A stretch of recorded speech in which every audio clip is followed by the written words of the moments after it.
नमस्कार, मैं हूं आपके साथ सोनिया चौहान। राम राम। हरियाणा में आप सभी का स्वागत है। रुक करते हैं खबरों की ओर। हरियाणा के सीएम नायब सिंह सैनी करनाल दौरे पर रहे। सीएम सैनी करनाल में चुनाव प्रचार के लिए पहुंचे थे और इस दौरान सीएम ने जनसभा को संबोधित किया और साथ ही आत्म मनोहर जैन मंदिर में पहुंचे और जहां सीएम सैनी ने जैन मुनि महाराज से आशीर्वाद भी लिया।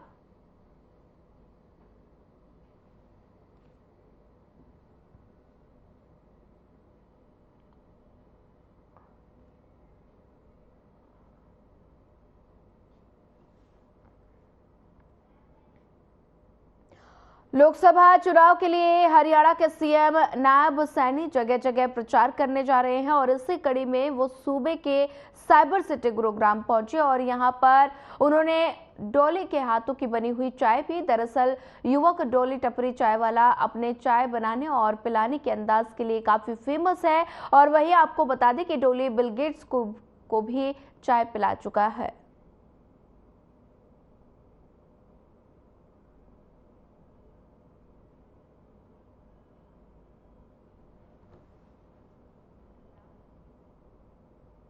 मुख्यमंत्री नायब सैनी ने ट्वीट किया और ट्वीट कर कहा कि गोवा के यशस्वी मुख्यमंत्री प्रमोद सावंत जी को जन्मदिन की ढेर सारी शुभकामनाएं और बधाई। मैं प्रभु श्री राम से प्रार्थना करता हूं कि आप सदैव स्वस्थ रहें एवं आपकी दीर्घायु हो।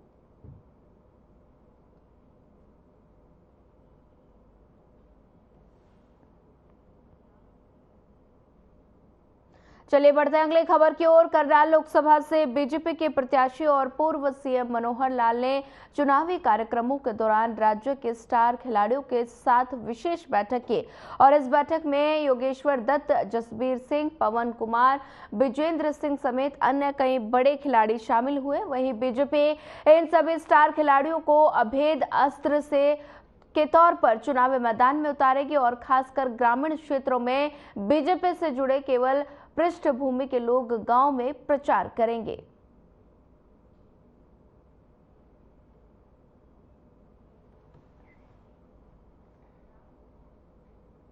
फरीदाबाद लोकसभा सीट से बीजेपी उम्मीदवार और केंद्रीय राज्य मंत्री कृष्णपाल गुर्जर ने प्रेस कॉन्फ्रेंस की और जिसमें उन्होंने कांग्रेस को लेकर घोषणा पत्र को लेकर माओवादी की सोच से प्रेरित किया और साथ ही उन्होंने कहा कि कांग्रेस देश को बांटने का काम कर रही है। कांग्रेस ने अपने घोषणा पत्र में सिर्फ अल्पसंख्यक लोगों की बात की है। से जो प्रधानमंत्री जी ने कांग्रेस के घोषणा पत्र में जो उनका हिडन एजेंडा है, इस देश के लोगों की खून पसीने की कमाई को जो उन्होंने कहा है कि हम सर्वे कराएंगे और उसको कराकर फिर हम उसको उन लोगों में बांटेंगे। तो मतलब उनका एजेंडा है कि उसको फिर उन लोगों में बांटना है जिन्होंने कुछ अपने अपने परिवारों के लिए किया, लेकिन जिन लोगों ने अपने संस्थान खड़े किए हैं, अपने परिवारों के लिए खून पसीने की कमाई इकट्ठा की है, उन सबके सर्वे कराकर वो किसमें बांटना चाहते हैं।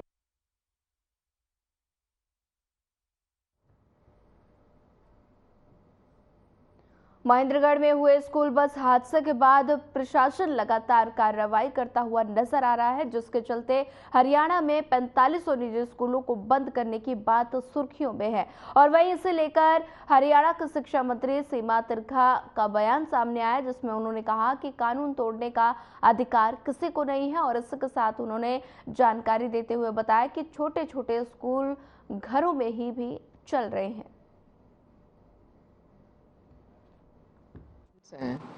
बेटियों के लिए तो हर जगह पर छूट दे रखी है कि कहीं से भी आए कहीं से भी जाएं। दूसरी जो पॉलिसी हमारी है वो ये है कि 1000 किलोमीटर की दायरे की यात्रा वो निःशुल्क दी है, ख़ास तौर से हमारे वो परिवार जो 1,80,000 से नीचे आते हैं। और तीसरा जो है, अभी क्योंकि कलीना का बड़ा हादसा हुआ तो एक हादसे से सबक तो ले ही लेना चाहिए और जो हादसे से हम सबक ले रहे हैं उसमें गाड़ियों की फिटनेस और वो सारी बराबर रहे, इस तरफ हमारा प्रयत्न रहेगा। इंडिया गठबंधन के कुरुक्षेत्र से उम्मीदवार सुशील गुप्ता ने गुल्हा चीका में प्रेस कॉन्फ्रेंस की और इस दौरान उन्होंने बीजेपी सरकार पर जमकर निशाना साधा। साथ ही उन्होंने कहा कि बीजेपी सरकार ने युवाओं को नशे की ओर धकेला है। तो वहीं सुशील गुप्ता ने पूर्व बीजेपी विधायक कुलवंत बाजीगर पर नशा बेचने के गंभीर आरोप लगाए। तो वहीं इस पर पलटवार करते हुए पूर्व बीजेपी विधायक कुलवंत बाजीगर ने कहा कि सुशील गुप्ता पर मानहानि का केस किया जाएगा और चुनाव आयोग को शिकायत दिए जाने की भी बात कही।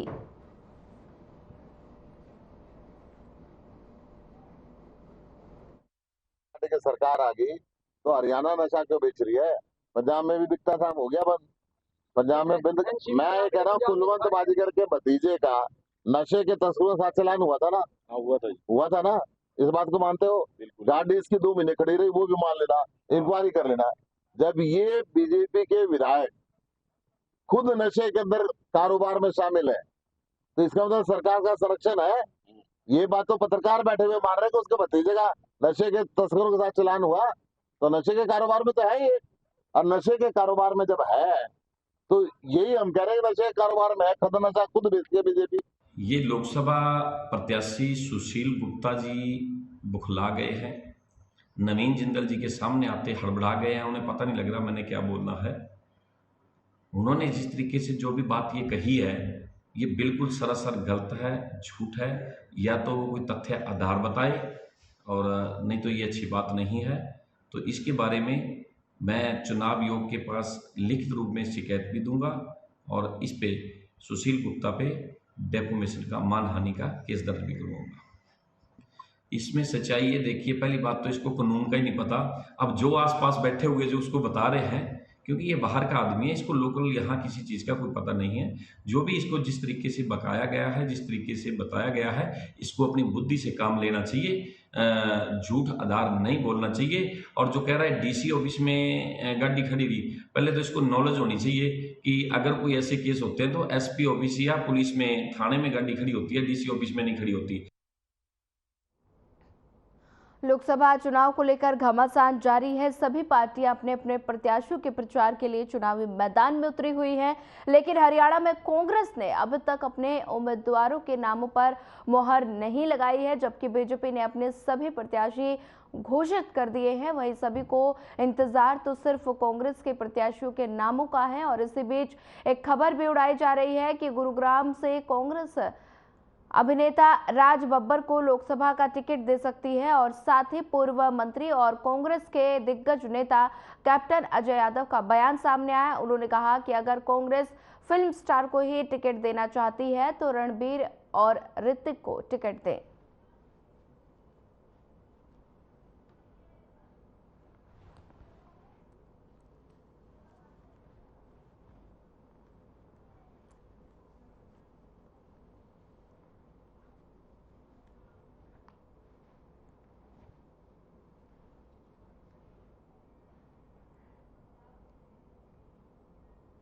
फरीदाबाद में एक दर्दनाक हादसा हुआ। आपको बता दें कि एक 1.5 साल का बच्चा पानी के टैंकर के नीचे आ गया और जिस कारण उसकी मौत हो गई।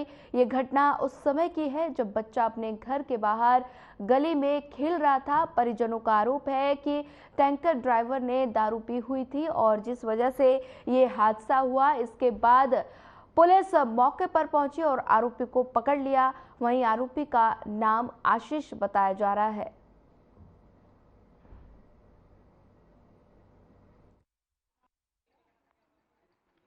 बड़ा पापा उनका मैं। अच्छा, क्या कहानी क्या हुई आज सुबह? बच्चा टैंकर के नीचे आ गया जी। कैसे आ गया था?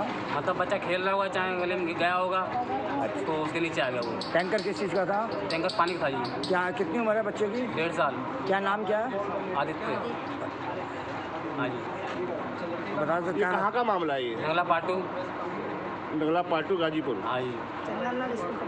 तो टैंकर तेज रफ्तार में था, क्या था? अब देखो टैंकर तो तेज रहता ही, चाहे कहीं भी जाए, समझ गए। लेकिन गली मोहल्ला अगर आगे रोड भी बंद है आगे, समझे। आदमी स्लो चलाना चाहिए। बच्चे तो गली में खेलते ही, इस बात नहीं खेलते हैं। हाँ, लेकिन गाड़ी वाला क्या मतलब स्लो चलो। हाँ, अब देखो बच्चा मर गया, खून हुआ कि नहीं हुआ है? हाँ, खून तो खून ही, चाहे जैसे भी हुआ है। अंबाला में अमृतसर दिल्ली नेशनल हाईवे पर दर्दनाक हादसा होने की खबर सामने आई है। हादसे में बाइक सवार 3 युवकों में से एक ने मौके पर ही दम तोड़ दिया, तो वहीं दूसरे ने अस्पताल पहुंचने पर दम तोड़ दिया और वहीं तीसरा व्यक्ति गंभीर रूप से घायल है। और तीनों युवक अग्निवीर की परीक्षा देने जा रहे थे और परीक्षा केंद्र पर पहुंचने से पहले ही दुर्घटना का शिकार हो गए। पड़ाव थाना एसएचओ दिलीप कुमार ने बताया कि हाईवे पर पिकअप और बाइक की भिड़ंत हो गई, जिसमें 2 युवकों की मौके पर मौत हो गई। वहीं एक घायल है, जिसका इलाज फिलहाल जारी है और पुलिस मामले की आगामी कार्रवाई में जुटी है।